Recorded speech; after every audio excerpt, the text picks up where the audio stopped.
Now, our feature presentation.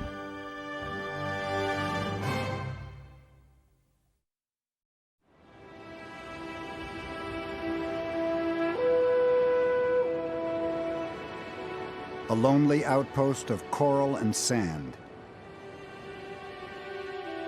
1,000 miles from anywhere. Yet here, on a blue morning in June 1942, America and Japan fought for control of the Pacific and changed the history of the world.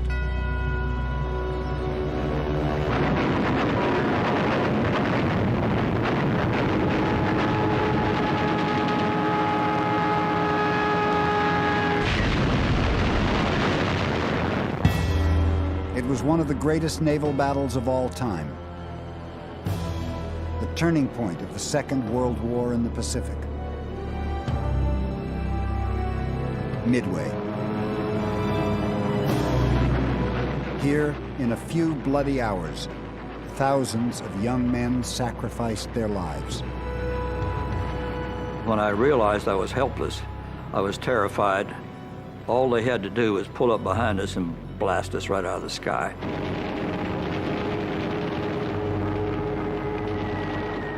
And she was a mass of flames from bow to stern with tremendous eruptions of smoke and blasts of flame coming up. And it must have been a holocaust below deck at the time.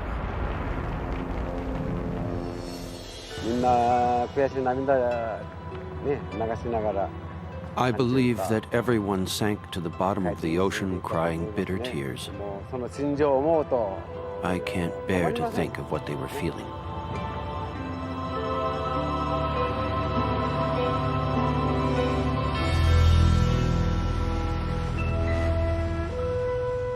Now to the shadowy waters off Midway comes Robert Ballard, the man who discovered the Titanic. Ballard's quest is to find the American and Japanese aircraft carriers that were sunk in the battle, including the USS Yorktown. But the ships are lost more than 3 miles down, unseen, untouched on the ocean floor.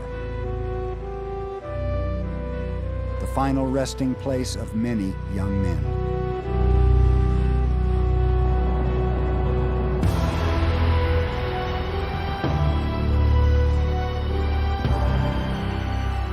A story of martyrs and heroes, admirals and airmen, of secret codes and lucky hunches, of lost chances and the painful cost of victory. All in one monumental day. Tragedy and triumph. The battle for Midway.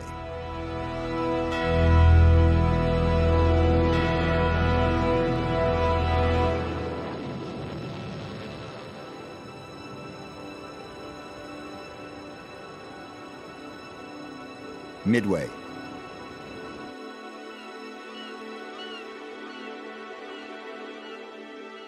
It is hard to ignore the archaeology of war in this place.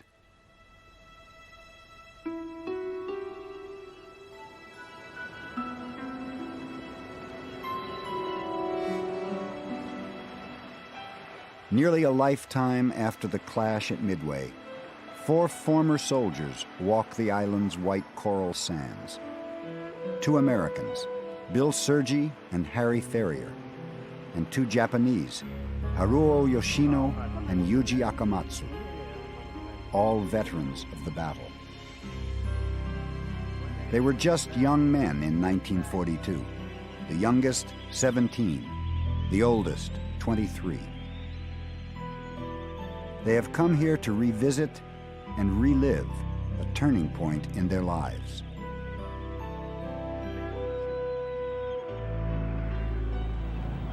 There you are. But that was our detachment right there. Harry Ferrier joined the Navy in early 1941 when he was just 16 to escape an alcoholic stepfather. And my mother, I think, recognizing my situation, actually helped to falsify my birth certificate so that it appeared that I was going to be 17 on the 23rd of January, and then on the 28th I enlisted. This is the part I was doing. A little more than a week later, in New Orleans, Bill Soryu enlisted as well, knowing that a fight was coming. So on my 17th birthday, I left home in the Navy. That was in 1941, February 7, 1941.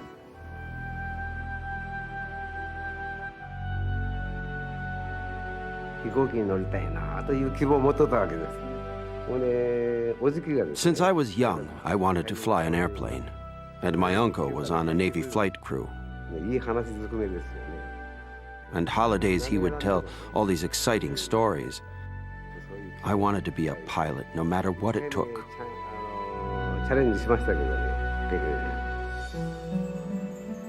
Yuji Akamatsu and Haruo Yoshino joined the military in the late 1930s for the glory and for their nation. They were both just 18.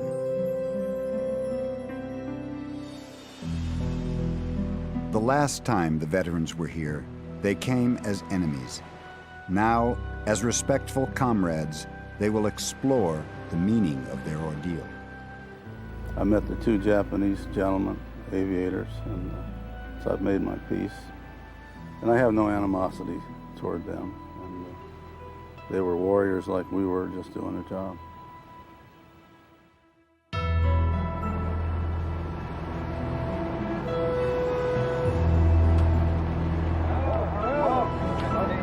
Welcome aboard. Welcome. All in their 70s now, the survivors have traveled thousands of miles to join undersea explorer Robert Ballard in the search for the 5 aircraft carriers lost at Midway. Ballard's quest, sponsored by National Geographic, is to find Bill Soryu's ship, the Yorktown, and Yuji and Haruo's carrier, the Kaga. It will be the voyage of a lifetime for the vets.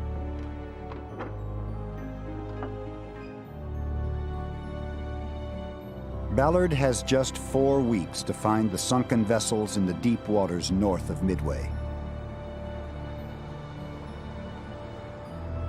It's a nearly impossible task. But Ballard is famous for doing the impossible, perhaps too famous. I'm under more pressure because there's a tremendous expectation on this one. I mean, there was no expectation on Titanic. No one was even paying attention. So yeah, I would say of all of the expeditions I've ever done, this is the one I feel the greatest pressure.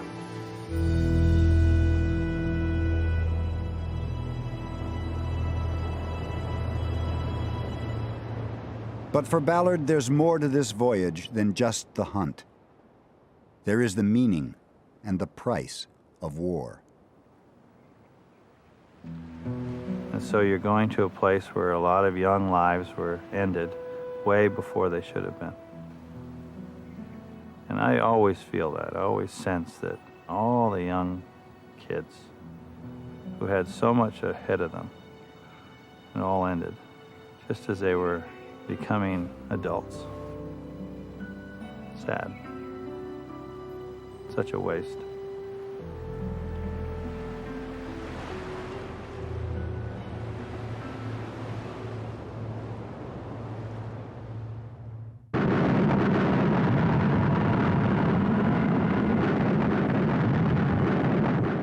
May 1942.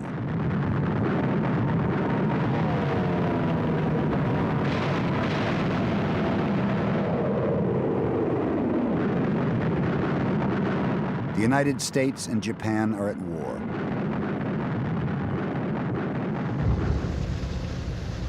It is 5 months since the devastating sneak attack on the Pacific Fleet at Pearl Harbor, Hawaii.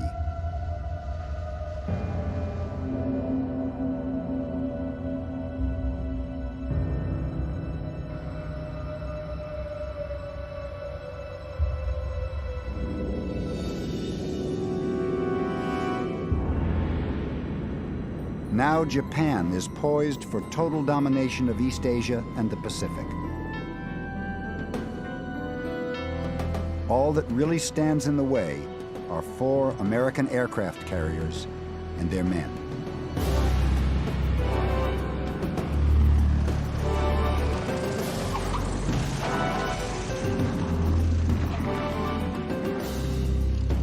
Then, on the 8th of May, pilots and planes from the carriers Yorktown and Lexington meet the Japanese head-on in the Coral Sea.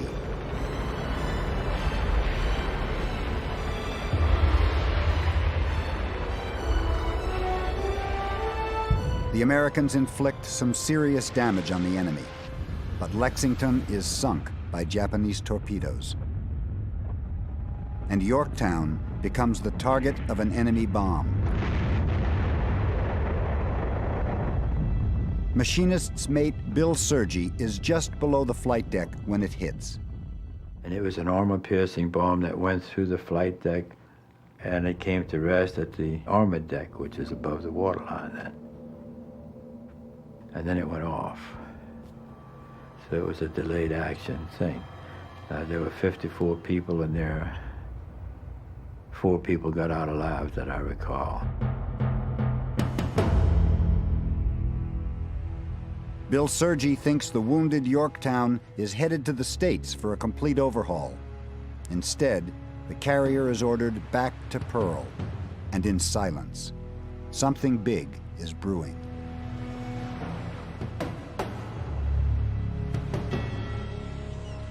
Pearl Harbor.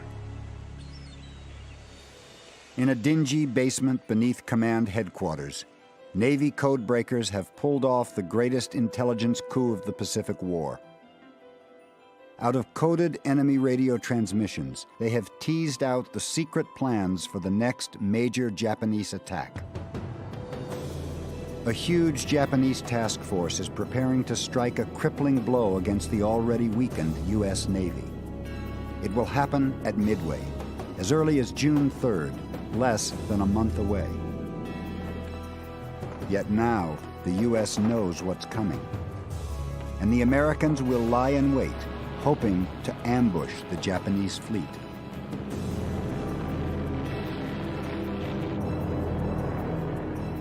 But America only has 2 carriers left ready for action: Enterprise and Hornet. It may not be enough firepower to stop a Japanese armada.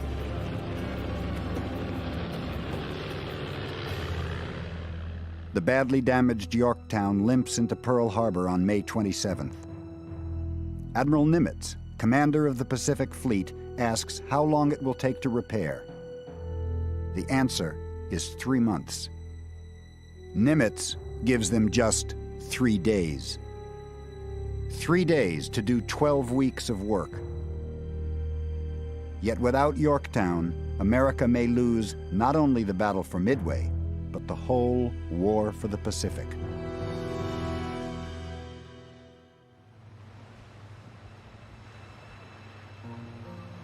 Day 1 of the Ballard expedition. To begin their exploration of the past, the veterans travel with Ballard 180 miles from Midway to the place where Ballard thinks the Yorktown went down. There is no X to mark this spot, just blue water and the occasional goonie bird.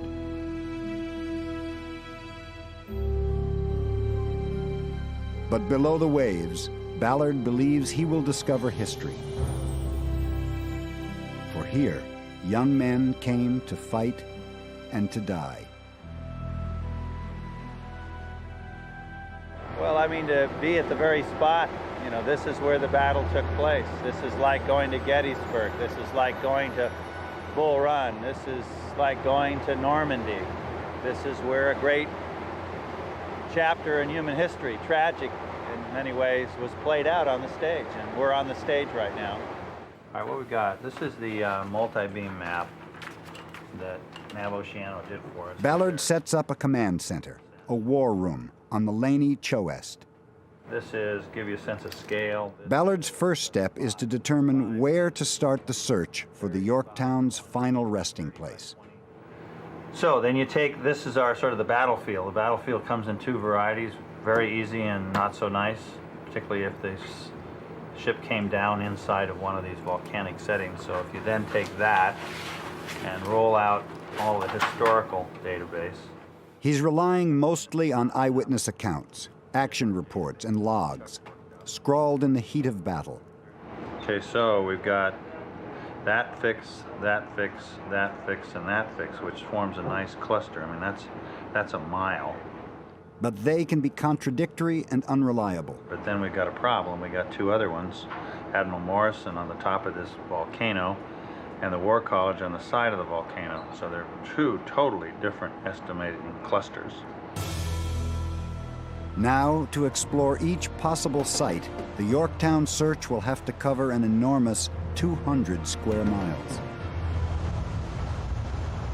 Phase 1, sonar. A highly sophisticated system developed by the University of Hawaii to map the bottom of the ocean. In his quest to find lost ships, Ballard has gone deep into the world's great oceans, but he's never gone this deep before. Well, we're going to be working in 17,400 feet of water, which is more than a mile deeper than Titanic, deeper than Bismark, deeper than I've ever worked before. So it's a long ways down. Over and over again, the Laney and the sonar will crisscross the hundreds of square miles of the search area. Yet there's no guarantee they'll find anything but mud and rock.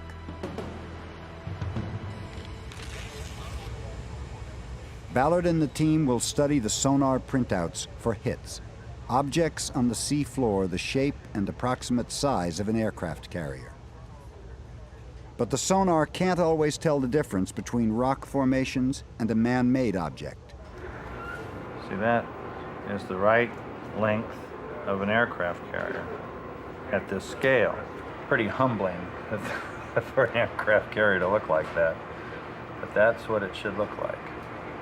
The problem is just above it is a volcano with all sorts of guys that look just like aircraft carriers.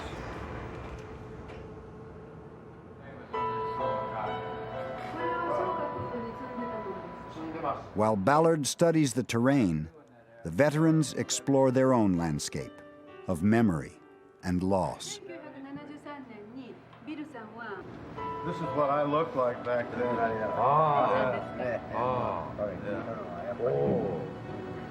Pearl Harbor を攻撃する前に Pearl Harbor に行く前に This picture was taken before the Pearl Harbor attack. This was me. Yes. I was in the center. Oh, this. I think this would save my life. This is the hat I was wearing at the time. ここで穴が開いた勇敢だと思いますよ Very brave. 勇敢ですよ Very brave. It's a kind of miracle again. Yeah. A little older, a little wiser. I'll bet you it's upright and it's 41 feet into the bottom. After crisscrossing the ocean for several days, Ballard pinpoints one strong target. But as always, it's a gamble. So on these two track lines, we go over something 45 feet tall. So there's a 45-foot tall object down there that is a distinct length, which is the length of the Yorktown, and the height of the Yorktown if it's settled halfway into the bottom, which is reasonable. They won't know for another 24 hours until a robot vehicle descends 3 miles and tells the tale. Will Yorktown be there, waiting?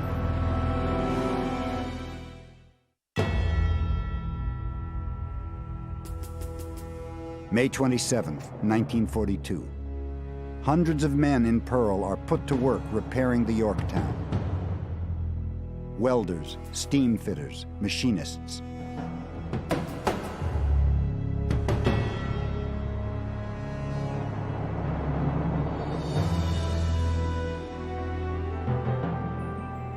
Together they accomplish a virtual miracle. The Yorktown is battle-ready in just 3 days. Yorktown sailor Bill Soryu hears they're headed for a place called Midway. The word Midway was a mystique, mystery, an awesome word to banter about. We were not fully aware of what actually was going on there. So all we knew was that we needed help at Midway.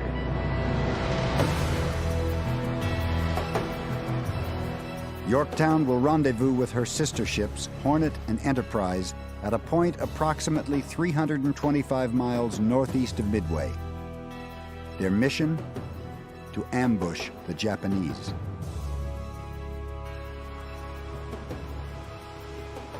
At the same time, 4 Japanese carriers, Akagi, Kaga, Soryu, and Hiryu, under the command of Admiral Chuichi Nagumo, are steaming for Midway. These are the same machines and men who bombed Pearl Harbor.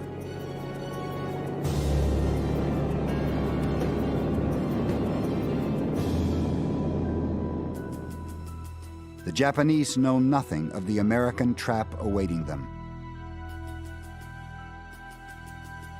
Many of the American airmen and sailors headed toward Midway have never faced enemy fire, including Yorktown radioman and gunner Lloyd Childers. Childers was attached to a torpedo bomber squadron. He can't forget an intelligence briefing he attended with other crews. He said, if a 15-plane squadron of TBDs makes torpedo runs against a determined Japanese fleet, if 3 of you get through to deliver torpedoes, we will have considered that you've accomplished your mission. And I immediately became alarmed because the odds were not good. Lloyd Childers will soon find out just how bad the odds really are.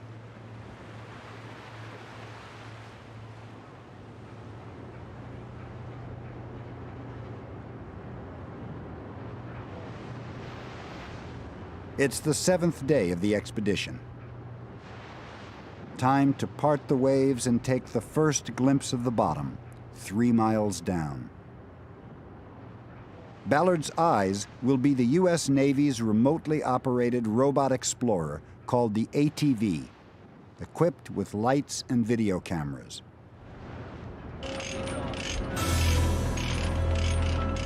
CPS online, CPS online, Tag 1 online.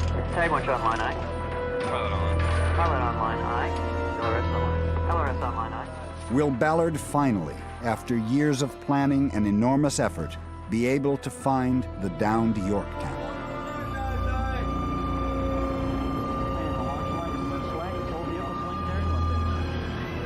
Mark Zulu 0232. Deck leader, ensure that the recovery line is taped to the tether. Recovery line is taped to the center line. Gleaming in the darkness, the ATV is lowered into the waiting sea.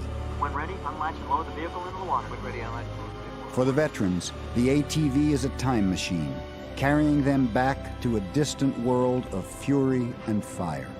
All stations LRS, pouring the vehicle into the water now. Correction, winch pay out to slack the tether. Tether is slack, aye. LRS, ram accumulator valve shut. Ram accumulator valve shut. Latches open. Latches are open.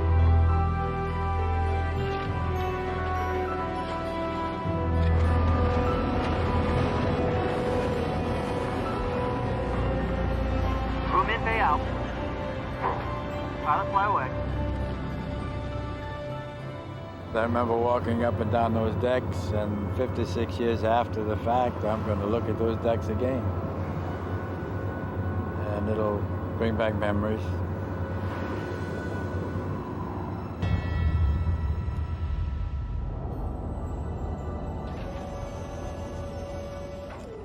The ATV is the Navy's finest deep-diving unmanned submersible. Built to withstand the enormous pressures of the deep ocean.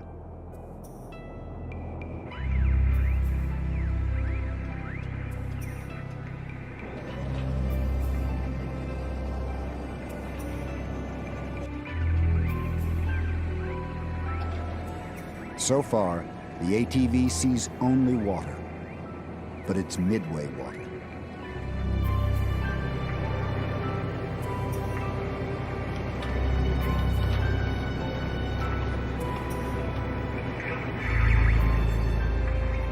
All stations pilot, passing 5,000 feet. Comp level 100%, pressure 3,000, temperature 58 degrees. Passing 5,000 feet, aye. The voyage to the bottom will take nearly 6 hours.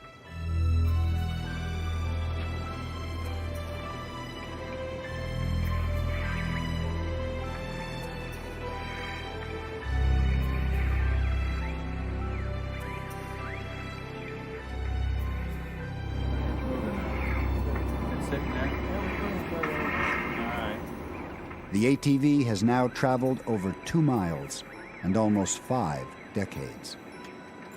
Yeah, we're seeing more contacts. There's something coming in. Yep. The ocean bottom is getting close. 12,000 feet, the depth Ballard found Titanic. All stations pilot, passing 5,000 feet. Passing 5,000 feet, aye. Approaching 16,000, the depth Ballard found the battleship Bismark. Nearing the sea floor, deeper than Ballard has ever gone before.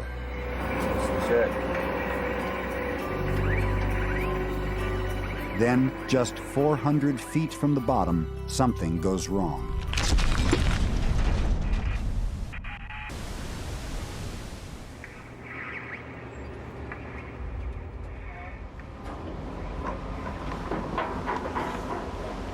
Two tag, two tag. What? No, take it. Flyover pilot. Didn't hit nothing. Under the relentless pressure of the ocean depths, key equipment on the ATV has imploded. It has collapsed into itself, reducing metal and glass to rubble. Somebody estimated a couple sticks of dynamite easily going off. As you can see, it pretty much wiped out most of our cameras and the forward work package here. The ATV is crippled. Just how badly, no one yet knows. It's a disaster that may mean the end of the expedition.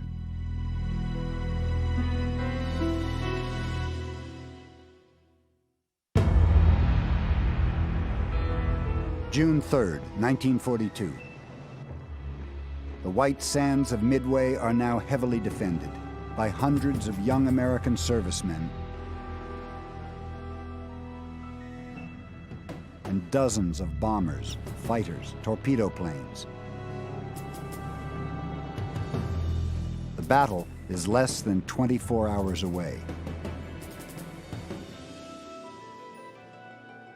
Among those waiting is a small 6-plane torpedo bomber squadron. Both the planes and their crews are untested in combat, but the young pilots are eager to face the Japanese. 17-year-old Harry Ferrier served as a radio man and gunner. We would get up each morning pre-dawn and start the engines in the airplanes, make sure everything was working, and then we basically had the rest of the day just to goof off, really.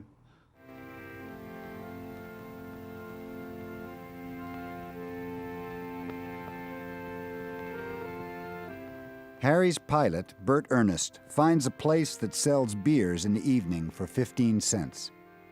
The second day they were there, they said, well, we decided we don't want the cash, we're going to give you a little chit. You'll have to buy these chits. So I bought about, I don't know how many of these little 15-cent beer chits. And to get ahead of myself a little, That was the first thing that got hit by the Japanese. Well, they still owe me those beers.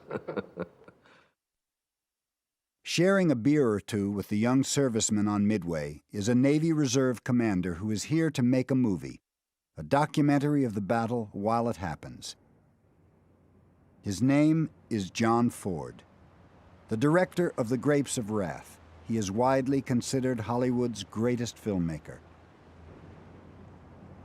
Ford is deeply impressed with the boys waiting for battle, armed with courage and calm. Boys like Harry Ferrier. You don't think about the fact that people do get killed. You know, as a teenager, which I really was, you think you're immortal. And we had what we thought were the best airplanes that the Navy had come up with, and we would really give the Japanese, you know, the hell, I guess you'd say, and come back, and it didn't work that way. Dawn, June 4th, nearly 6 months to the day since Pearl Harbor. 240 miles from Midway, Admiral Chuichi Nagumo readies his attack. He is supremely confident of the final outcome and utterly unaware of the American aircraft carriers slowly closing in.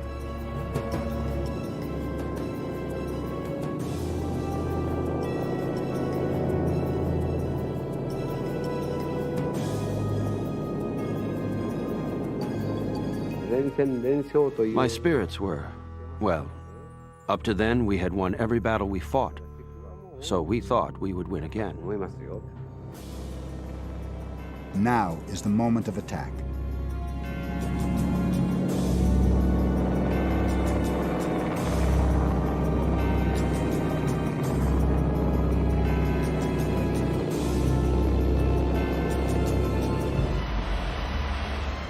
"6 a.m. With Japanese aircraft bearing down, the American planes on Midway scramble into the air.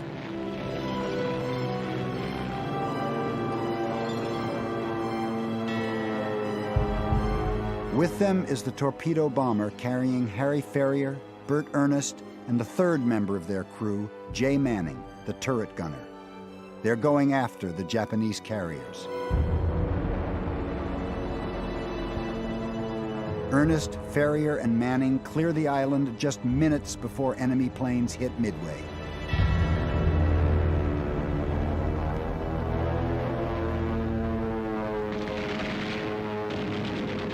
The Americans fight back with everything they've got.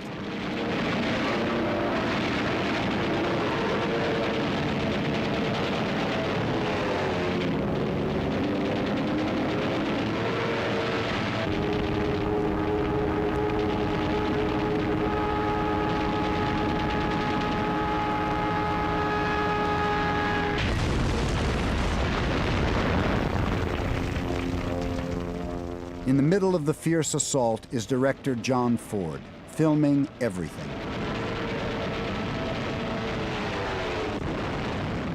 I wasn't ready, and when the attack started, I had only an IMO, a 16mm camera. The image jumps a lot, since the shells were exploding right next to me. I was close to the hangar, lined up on it with my camera, figuring it would be one of the first things they got. A Zero flew by about 50 feet over it and dropped a bomb and hit it.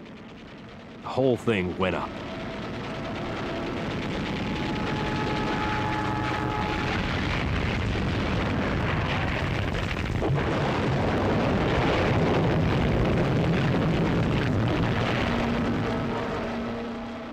I was knocked unconscious.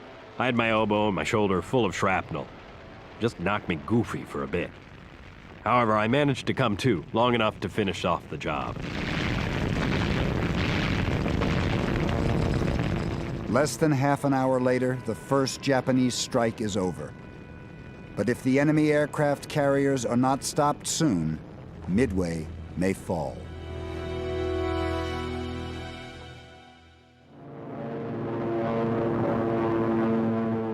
6:50 a.m., June 4th, 1942.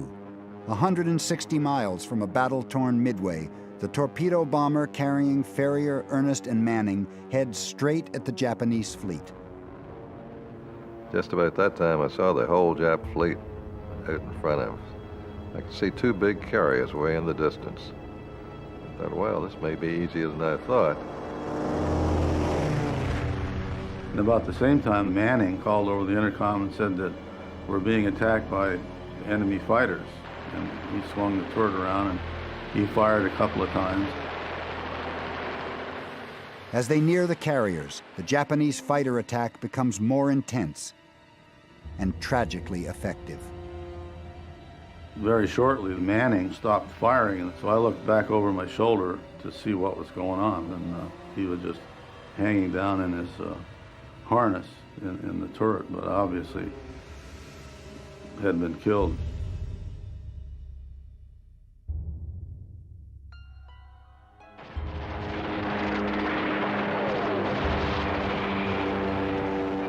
And then, really, the next thing I remember was waking up with my head hanging down, blood pouring off my head, and stuck my hand up there and almost felt like I'd stick my finger in a hole. And I was wondering if I was going to die at that point. I was wearing a baseball cap at the time, and that's the bullet hole in the cap that I was wearing. The bullet went in on one point and came out on another. And then I was hit in the cheek, and it was blood sprayed all over the cockpit. And if you want to know when I was terrified, it was around that time. But you still had to do the job. You were there. You had to do the best you could.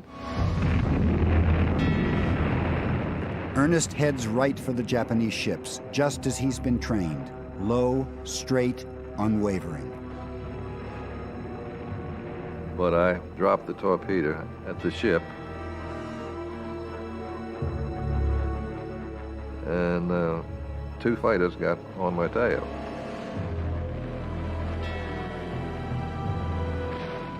They fired at will, even though I did everything I'd ever heard of to try to shake them, but I was just a sitting duck for them.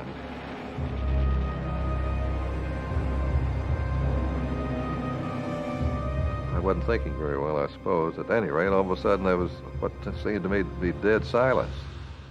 I wasn't hearing any more firing. So I looked around, and the fighters were gone. Their plane is shot up, their controls and compass out of commission. Their comrade, Jay Manning, is dead. But Ferrier and Ernest are still alive, and now they have to find their way home. I decided to climb up above the clouds, see if I could see anything, and I did. And when I got up there, I saw a great big plume of smoke over to the east. And realized that probably was Midway, which had been attacked.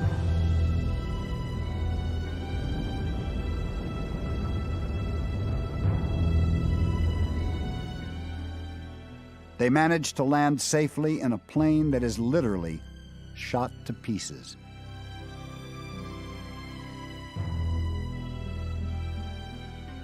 After getting patched up at a field hospital, Harry Ferrier waits for the return of the other 5 planes in his squadron. He waits in vain. It was afternoon, or early afternoon, and it became obvious that our airplane was the only one that had come back, that the other 5 did not. And we eventually just had to accept the fact that they all 5 were shot down. The American flyers from Midway haven't made a dent in the Japanese fleet. They are just too inexperienced, too raw. But Admiral Nagumo's pilots are deeply impressed by the Americans' courage under fire, their samurai spirit, their willingness to die, something they never expected to see. And Nagumo will see far more before the battle is over.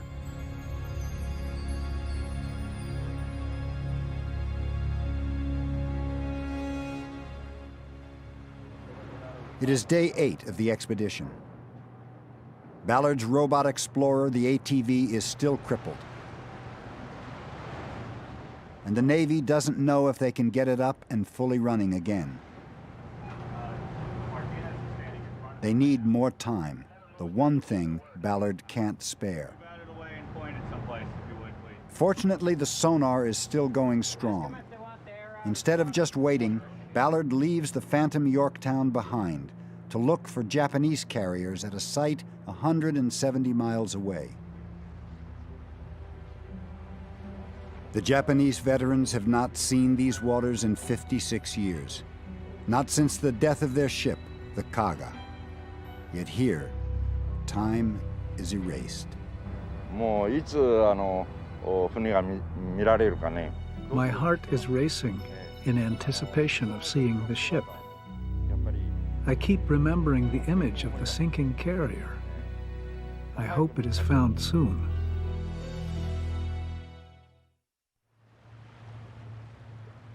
It is week 2 of Ballard's quest. It's 127, but with a cursor it's about 127. So that is about 123 meters, 29. Ballard is going after the Japanese carrier Kaga. He wants to find it for Haruo and Yuji. And he'll need their help, their memories, and their records to do it. See how they compare. Kaga. But the Kaga's location is even more of a mystery than Yorktown's. And 130-20. Very different. Very different. The same, those two latitudes, but different longitudes. Snaring her won't be easy. For the next 48 hours, Ballard and his team work with the fragmentary data, Well, if this turns out to be an interesting... hoping to find a trace of the lost Japanese carrier. Finally, the sonar carries back 2 blips, 2 possible targets on the vast sea floor.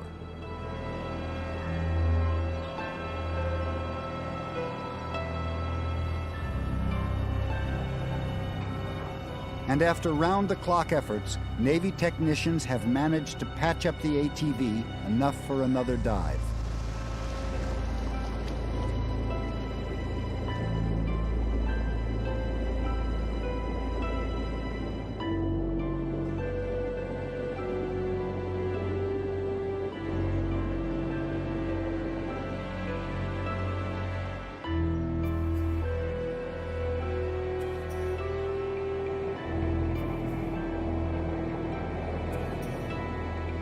After all the frustration and delay, the ATV makes it to the bottom of the sea.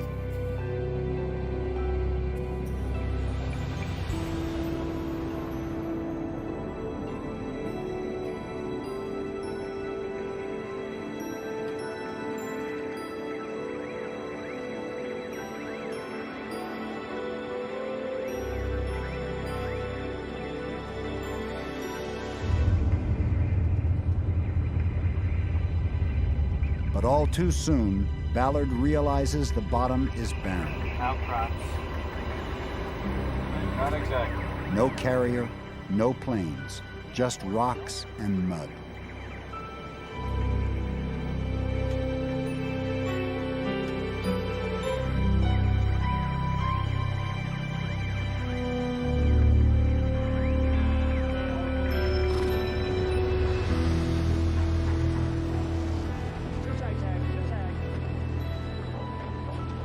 This is the bathymetry, the topography of the search area. For Ballard, the hardest part may be explaining his failure to the Japanese. Yes. So in this area, there's no Kaga. The position was not accurate enough. I'm very sure that you will find. Yes. It's a matter of the time. Yes. 私たちはこの上に来ていることを喜んでます。 I am very, very happy that we are here now. Well, thank you very much. Glad you came in. I will keep trying. I feel sorry for all the people who feel sorry. You know, I mean, I feel I disappointed the people that came on the cruise, because they came for me to find the Kaga, particularly the Japanese veterans. I mean, I've still got 2 weeks to track down the Yorktown and possibly the Kaga, but I wanted to do it for them. Sort of wanting to give them closure, and I didn't get to do it. There's no excuses, I just didn't find it. Period. And next? Go lick my wounds, get some sleep, take a shower, shave, brush my teeth, and go at it again. Round 1 to Kaga. I'll get the Yorktown. I really want the Yorktown. That's where I'm headed. But one unspoken question is inescapable. If the sonar was wrong about finding the Kaga, is it also wrong about the location of the Yorktown?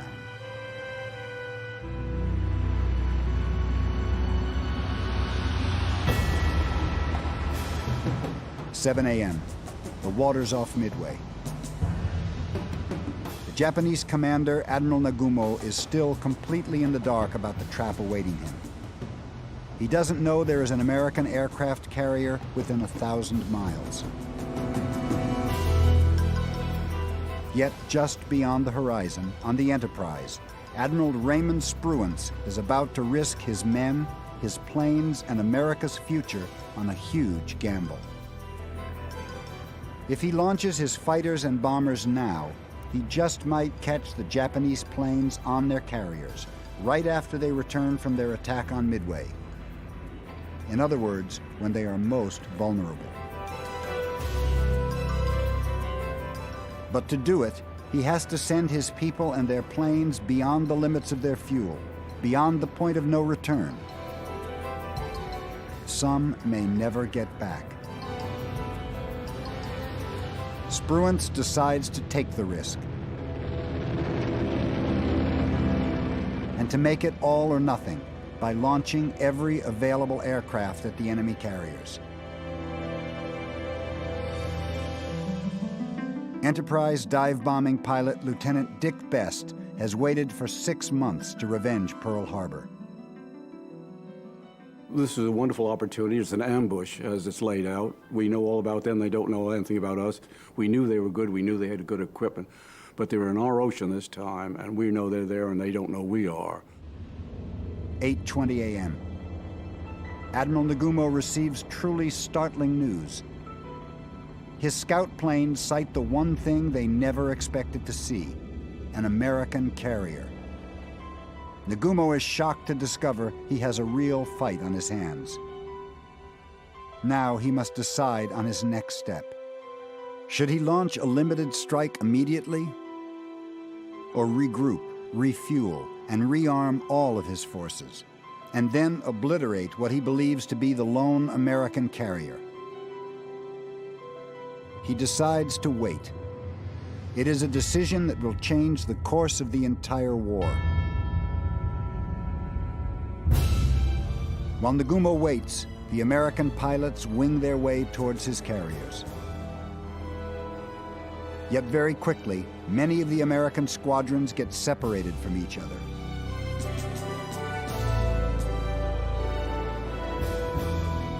Most of the torpedo bombers find themselves on their own, without fighter protection from the fast, lethal Japanese Zeros. Radioman and machine gunner Lloyd Childers marks his 21st birthday by facing the guns of enemy fighters. I told Harry Coral, this is my 21st birthday. Today I'm theoretically a man, let's celebrate. He laughed and said, okay. He and his pilot, Harry Coral, managed to elude the Zeros and drop a 2,000-pound torpedo at the Japanese carriers. But their torpedo completely misses the mark.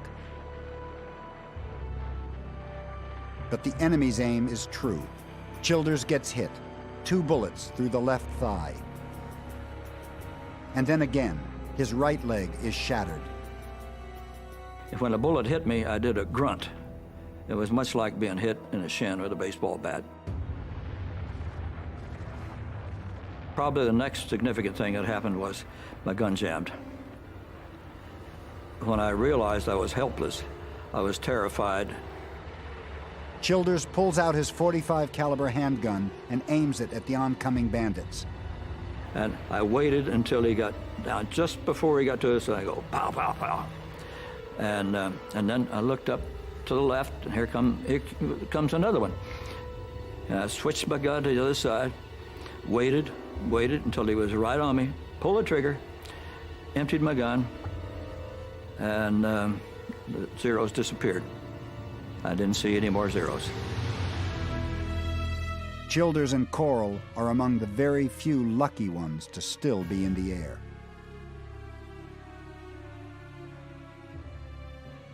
One after another, the young torpedo bomber crews attack just as they have been taught. Steady on, low, straight at the target. Directly into murderous enemy fire. And one after another, they are blown out of the sky.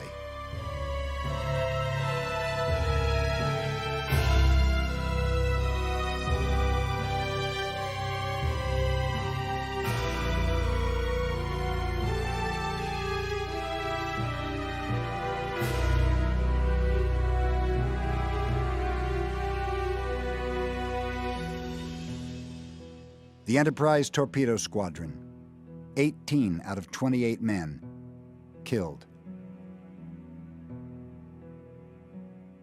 The Yorktowns, 21 out of 24. And of the 30 from Hornet's torpedo squad, only 1 man makes it back.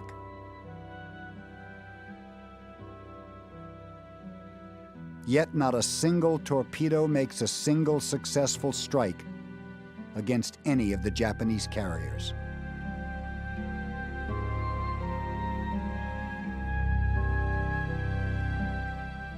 Despite all the sacrifice, the Americans are losing the battle.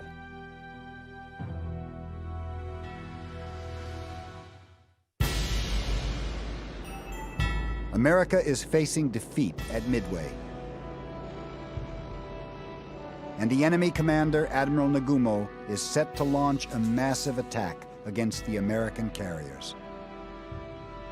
Nagumo's crews work feverishly to get nearly 100 warplanes into the air. Abandoning all caution, they leave explosives and gasoline strewn everywhere. The decks are a disaster waiting to happen. Less than 100 miles away, 19,000 feet up, is the last American hope, the dive bombers. But none of them can find the enemy. The Japanese have taken a 90-degree turn northward to engage the U.S. ships. Then Enterprise's dive-bombing squadron plays a hunch and changes course. We'd flown along for about 20 minutes when you could begin to see white streaks on the ocean, which means you're seeing the wake of ships down there. And in their sights appear the 4 Japanese carriers, Kaga, Akagi, Soryu, and Hiryu. And there is not a Japanese fighter anywhere to be seen. The enemy fighters are still too busy defending their carriers against the last of the American torpedo planes to stop the dive bombers high above. It's a sight Lieutenant Dick Best has been longing for. I was amazed to see that the deck was a bright yellow, because our decks had been stained a North Pacific blue ever since the start of the war. And in addition to the deck being a bright yellow, the big rising sun up forward of the elevator, it was glowing red, was like a tremendous advertisement of here we are the Japanese Navy. He dives toward the rising sun.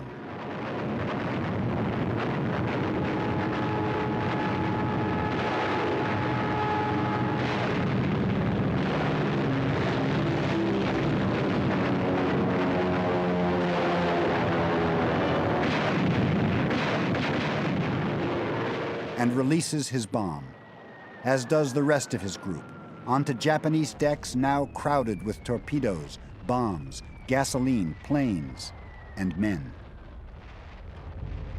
And she was a mass of flames from bow to stern with tremendous eruptions coming up every 4 to 5 seconds as a bomb must have hit.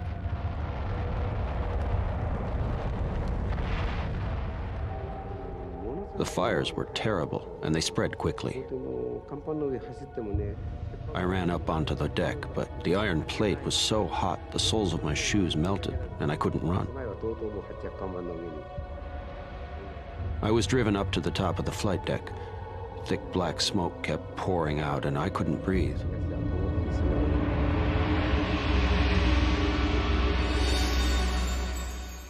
Japanese survivors float hour after hour in the water, in silence with the dead and dying, as Kaga burns. Most are rescued by other Japanese ships, but not all.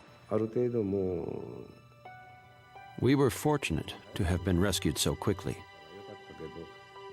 But there were still men left swimming, and they committed suicide.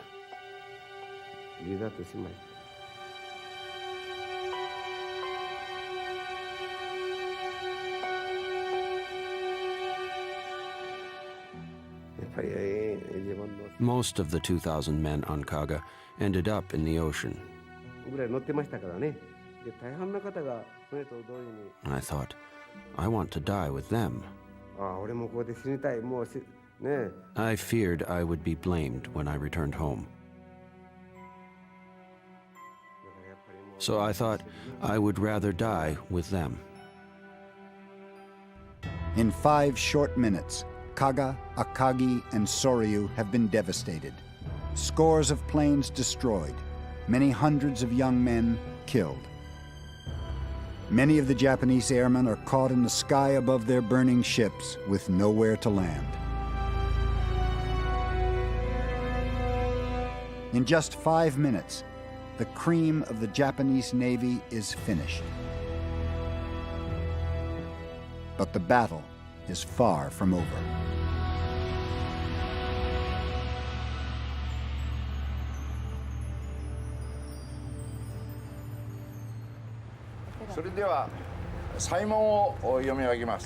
At first, I would like to read a letter to my friends here.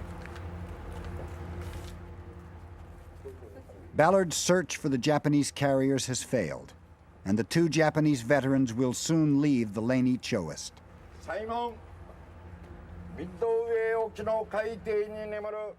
But the voyage to Midway allows Haruo and Yuji the opportunity to bid their fallen comrades one last farewell and to remember all the young men who died in battle.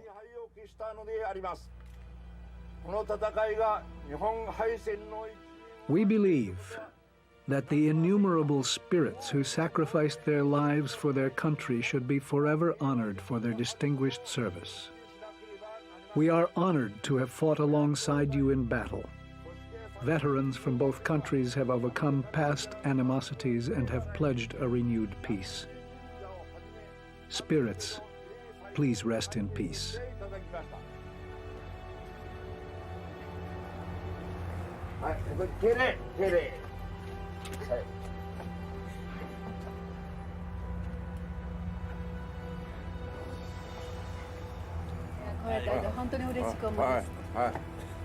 You bet. So I was thinking as Haruo and Yuji were paying homage to their shipmates that I too lost 45 shipmates at this very spot, as all the planes in my squadron except the one I was in were actually shot down here among the Japanese battle force. So this was a very solemn moment for me as well as for them. Once I realized what we were doing at this place, that is really a graveyard for thousands of good men. Yeah, it does hit you where you live, and I'll never forget it.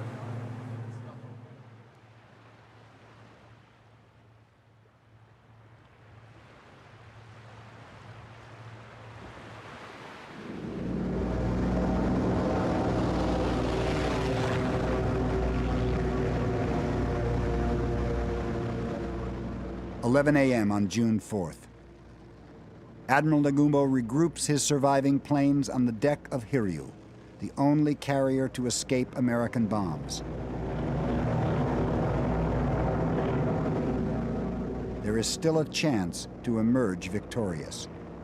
The Japanese pilots take off, heading for the closest American carrier, Yorktown. Bill Sergi calmly watches them come. I'm looking up and I see the dive bombers. Boy, they look pretty up there. Man, that's a nice airplane. They make a nice model, I thought about it. They're a clean-looking airplane. And he kept coming lower and lower, and I figured, well, he's going to crash on the ship. And then he released the bomb.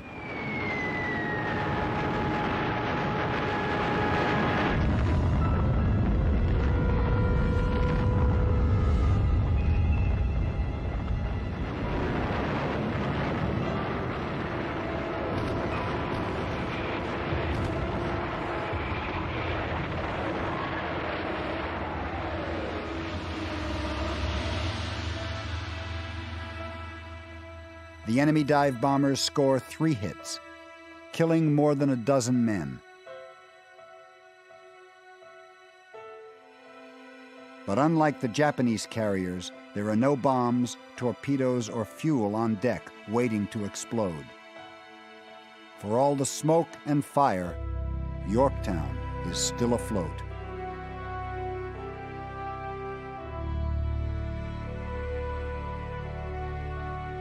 Two hours later, as the Yorktown continues to patch herself up, a second wave of enemy planes target the carrier.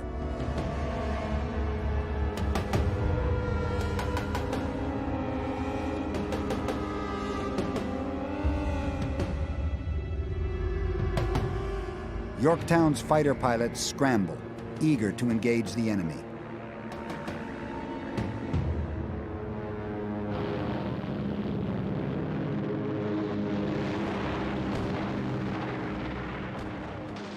Down goes one Japanese torpedo bomber after another.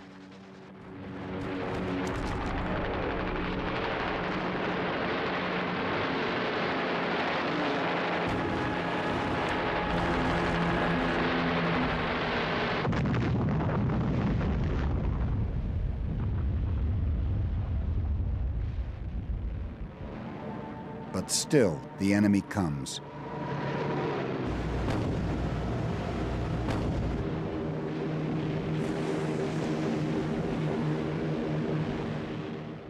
I look out there and here's this torpedo coming, and it looks like a brand new nickel just comes shining through the water right beneath us.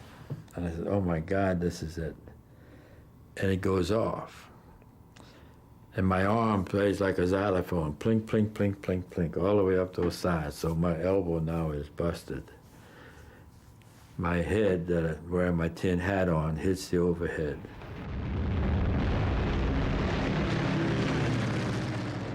And we sort of settled down from that, and I'm looking out this little opening there, and here comes another torpedo.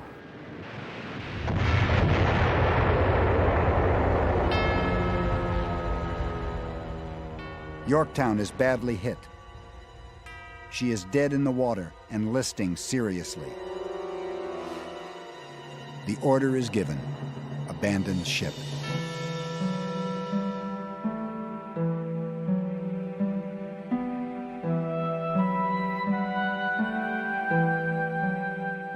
Into the skies above the wounded Yorktown flies a lone torpedo bomber. It is 21-year-old Lloyd Childers and his pilot, Harry Coral. Theirs is the only Yorktown torpedo plane to make it back from the attack on the Japanese carriers. Childers is nearly unconscious and temporarily blinded from loss of blood. We flew alongside the Yorktown at very low altitude, and Harry Coral said, we can't land on that ship. And I said, why not? He said, can't you see that hole, a big hole in the flight deck? And I said, no, I don't see any hole in the flight deck. Neither did I see hundreds of people on the flight deck, including my brother. They crashed their plane into the water nearby and incredibly survived their mission. One American carrier is down. The Japanese carrier Hiryu must be stopped fast.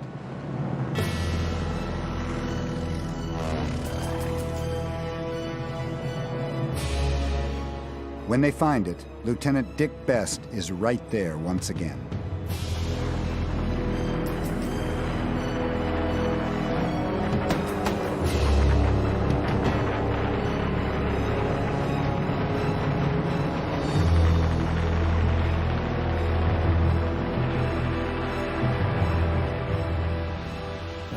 I did look back when I was far enough out to the west to turn, and she was aflame and burning just the way the ones in the morning had been.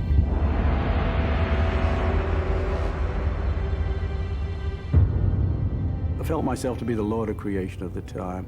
The sense of accomplishment and fulfillment of revenge is so sweet that I don't think I ever felt anything as intensely again in all my life. Caught in the inferno on the Hiryu is Taisuke Maruyama, one of the torpedo pilots who had just crippled the Yorktown.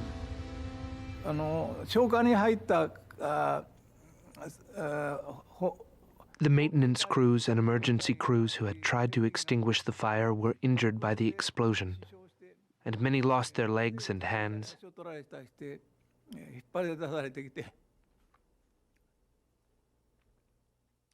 The military doctor was operating on them on the deck, soaked in blood.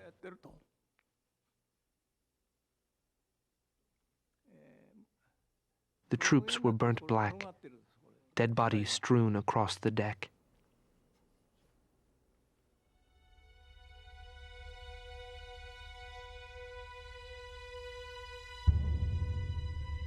Hiryu, Soryu, Akagi, Kaga. By the end of the day, all 4 Japanese carriers have been destroyed. Hundreds of young men dead, maimed, burned, or left to drown.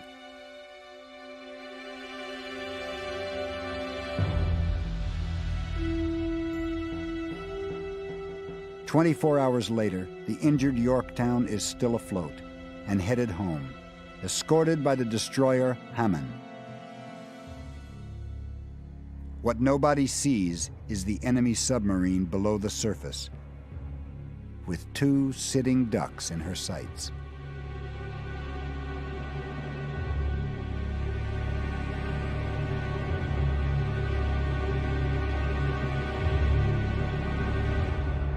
Japanese torpedoes split the Hammond in 2, taking 81 men to the bottom, and mortally wound Yorktown. For nearly a day, the carrier lingers on the surface, refusing to die.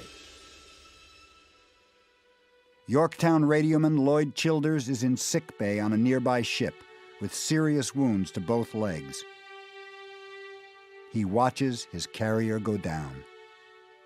This huge ship slowly sank below the water, the waves, until it disappeared, and we watched it until it was completely gone.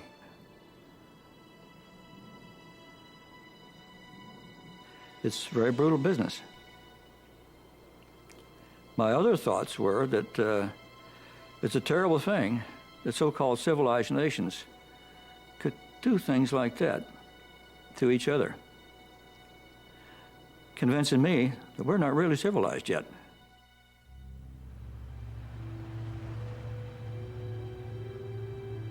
It is day 19 of the expedition, and Ballard has only a week left to find the Yorktown.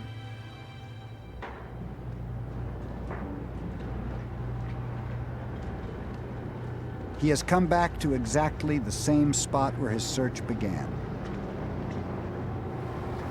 It feels like it's going to let us in. Been fighting us a couple weeks now. But I just tell you, it just feels right. It feels calm. But every attempt so far to find the ships has ended in failure.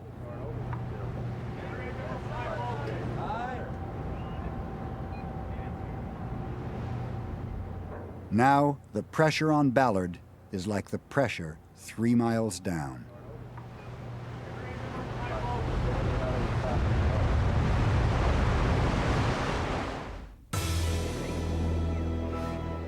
It has been hours since Robert Ballard sent a robot vehicle down nearly 17,000 feet to find the USS Yorktown.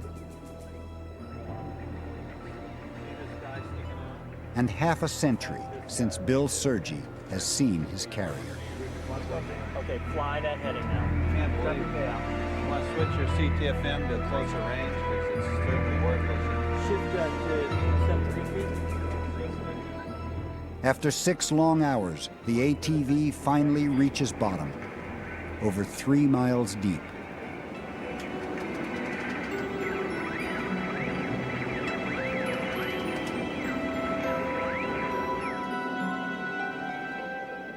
All they see are rocks that have probably rested here undisturbed for 1,000 years.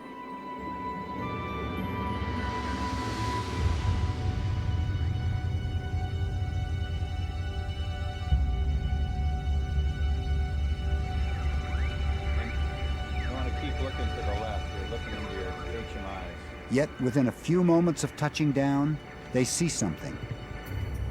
Something that shouldn't be there. A smooth patch of ground, clear of rock, as though something had swept across the bottom.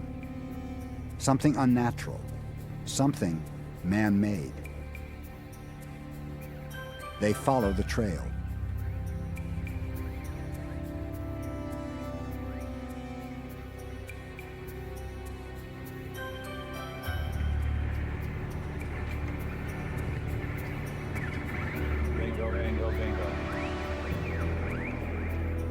Suddenly, a glint.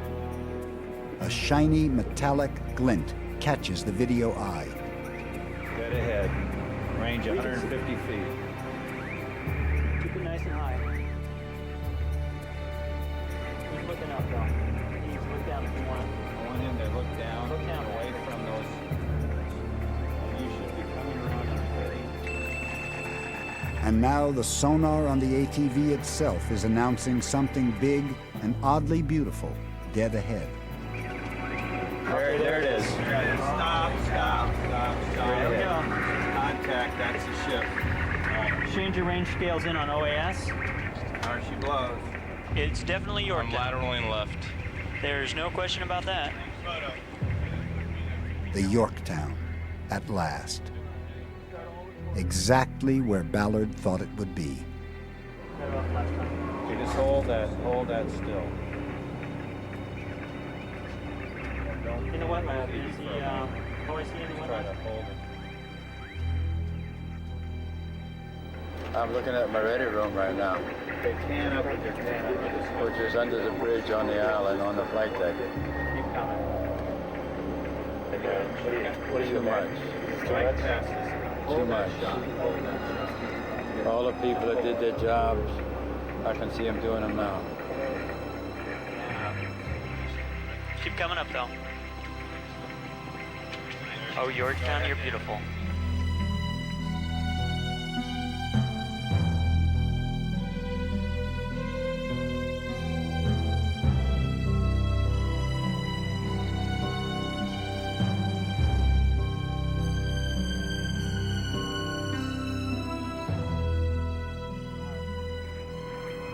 Okay, now I want to pivot to the right, to 090. Come around. There you go.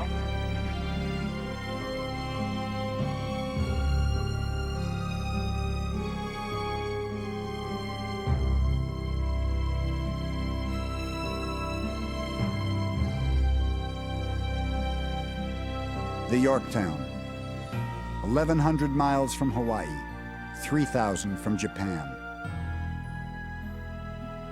Over 3 miles below the surface.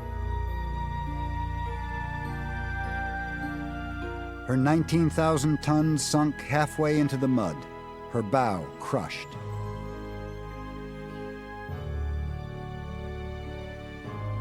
Yet Yorktown is still intact.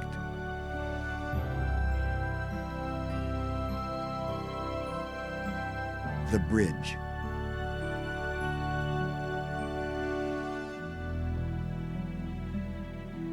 The flight deck.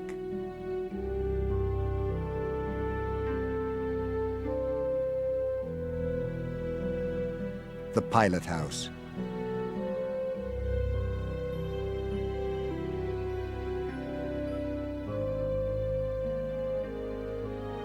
She is nearly untouched by time, her guns still pointing skyward to fend off the final attack.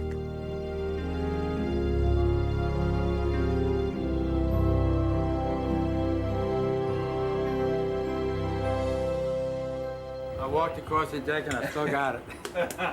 So I got off again with it at the same time. Thanks again for finding it. My pleasure. And on behalf of the crew, just glad to be here. Me too. Great. That's the boat. I got to see my ready room. Yeah. Maybe next time I'll get to see where I got all this banging up. I won't be back. We'll make it. We got it. You got it. Exmo's the spot. That's right. Can't get in the way now. Right. Thank you. How's it feel, Bill? What do you mean, yes? I'm here. They're not. So I'm representing the crew and I did my job. So.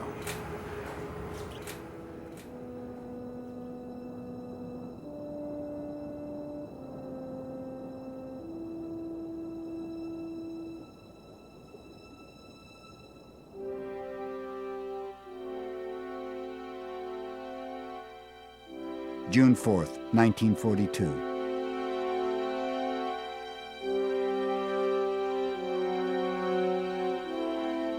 America has won the battle for Midway and stopped Japan cold.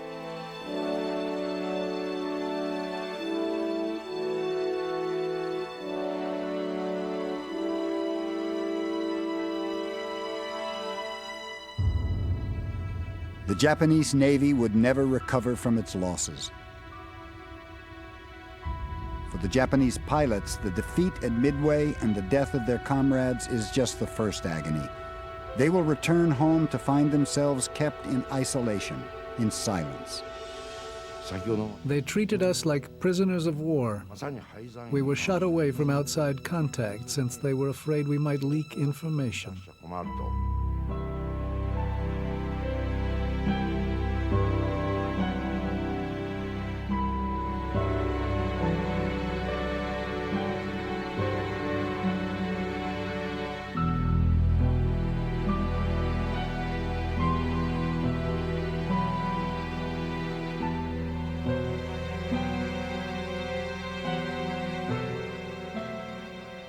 Director John Ford is so moved by the sacrifice he witnesses that he makes two films: The Battle of Midway for the American public,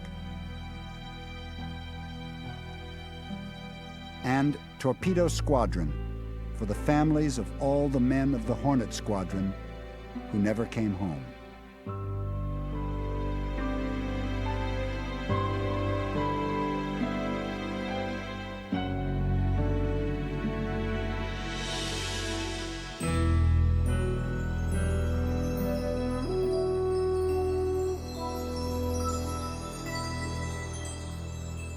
You see the veterans who come back, whether they're Japanese and Americans. And we brought them here to this spot and it spoke to them. Every one of them cried. They didn't laugh, they didn't celebrate, they all cried.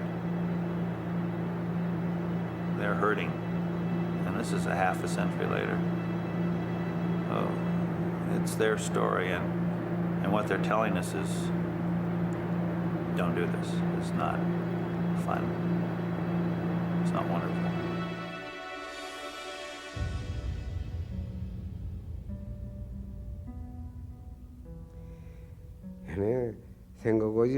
Comrades in arms who sleep in darkness at the bottom of the ocean for 50 years after the end of the war, thank you for your sacrifice.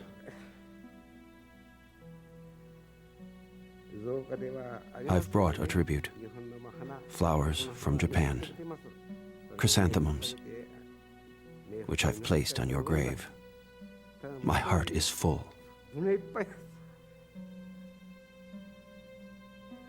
Thank you.